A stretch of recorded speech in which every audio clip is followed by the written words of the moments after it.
So it's funny I'm about to ask this question because we're like technically speaking we're on a subset. Like you're on a subset. Like you're going to take this video and you're going to post it onto social media. What are your thoughts on social media as a whole? now? As a whole, but now social media is a different thing from what it used to be back when it was just starting out. Like I was just talking to somebody about that earlier, and basically it's talking about how people think like the world is getting worse, but people only think that is because we're experiencing everything in the blink of an eye. Like the way information moves now, and the way people make mistakes.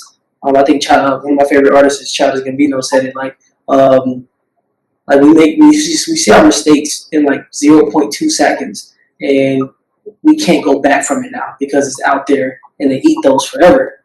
So, do you think life was better before, or it was better off before social media, or is it worse? Is it worse now? I don't. So you say do you think it's worse now than before social media?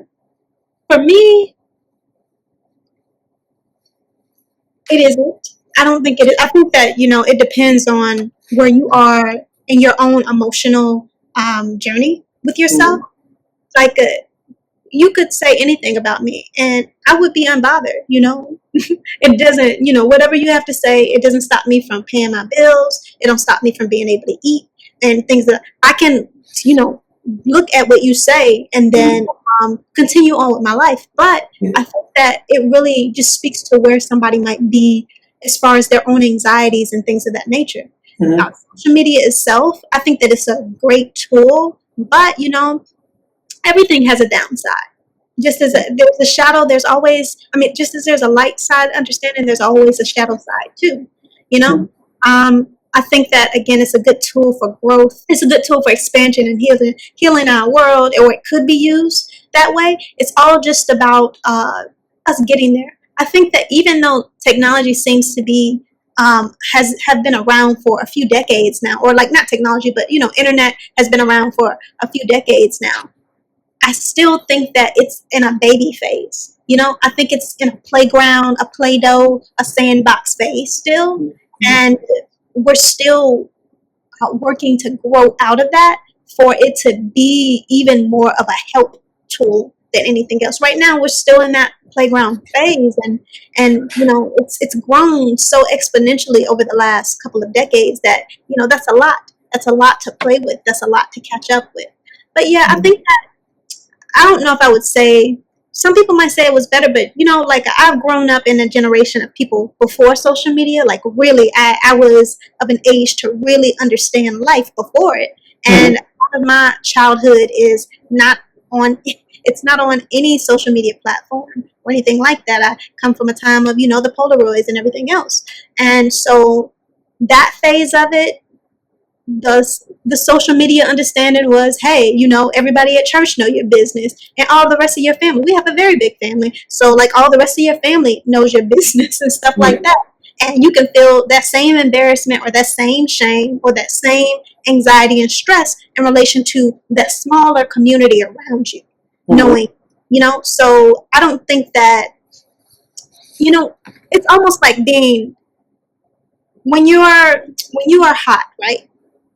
If you're super, super hot, it's really, really hot.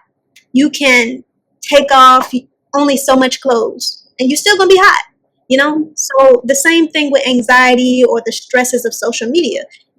In the setting that I spoke about before social media, where you have embarrassment or anxieties and stressors, it's going to get to a certain degree. It's going to get to a certain height, and you're not going to be able to, go any higher than that height of anxiety. I think you can reach that height of anxiety or stress with social media in the same way, and it's not any different. I don't think that it's better or worse. I think that it seems like it is in some sense, and maybe it has less rules. They're still working to build rules around it for certain things like that, where it's whether it be about bullying or things you can't do or say, and the etiquette pertaining to being on social media, yeah.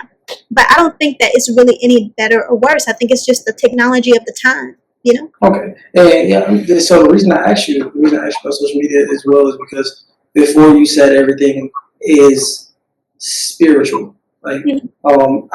my question was, and maybe it's still relevant, but do you think social media disrupts our spiritual selves? Because it kind of, even though it's good, it does still kind of play a part into somebody's insecurities and what they fall short of because of what they're seeing on social media, or the fears of being their true selves because of what they see on social media. And you said you wouldn't care if someone was saying anything about you, and that's because I do. And maybe you might disagree, but I do think the anxiety becomes a bigger in this day and age. The larger your social your what's it called, your blueprint, your footprint of how many people know you on social media. Because the more people know you, that's the more people that get to see you when you fall. Just as they see you when you're up and you rise as well. So that's what I was going to ask. Do you think social media nowadays does disrupt people's spiritualness? Like they're I guess I don't know how to explain it. But it's like how's it this the person that like I'm trying to get to it, but basically, do you think social media disrupts people's spirituality and keeps them from being themselves, or just fostering hatred into the world? Or not? I mean, I think anything can be a spiritual or emotional disruptor for you. I mean, it's social media that it can be, but at the same time, you said foster hatred. I think anything can do that too. You know, at the end of the day, I think that the thing about growing yourself emotionally is about stepping into more and more awareness, of how something makes you feel, and not just watching it, not just intaking it. There's certain times where I'll listen to music and I'm like, I gotta turn this off because I don't like this, the way this is making me feel, or I don't like the language of it, or whatever the case may be. Maybe it's not the mood. Maybe it's not the mood for right now. Like I'd be listening to some rap, and I'm like, damn, I feel like listening to some Imagine Dragons right now. Vice versa. Like yeah, maybe that's what I would like. Maybe the mood, like your mood, does change with some things as well. And Yeah. how you feel like feeling. It's not about how you're feeling, but how you like. I don't want to feel, and I don't want to feel amped up right now. I do. I just want to be soothed right now. So Yeah. So I mean that I think that goes back to personal responsibility. Taking care of yourself, putting you first, and I think that the biggest understanding or the biggest thing here in all of that is just being aware. A lot of people learning to take more of an active role in their life and not just consuming things, But I mean, that's just like saying consumption of social media. That could go to the same thing as consumption of food or consumption of, drinks of whatever kind. too So, much of anything is bad. yeah, like it's just about, really living or walking your life in awareness. And that I do believe is what spiritual ascension itself is about. Spiritual growth, or stepping into the higher vibrations of energy itself, is about you waking up and walking an aware life. How does this make me feel?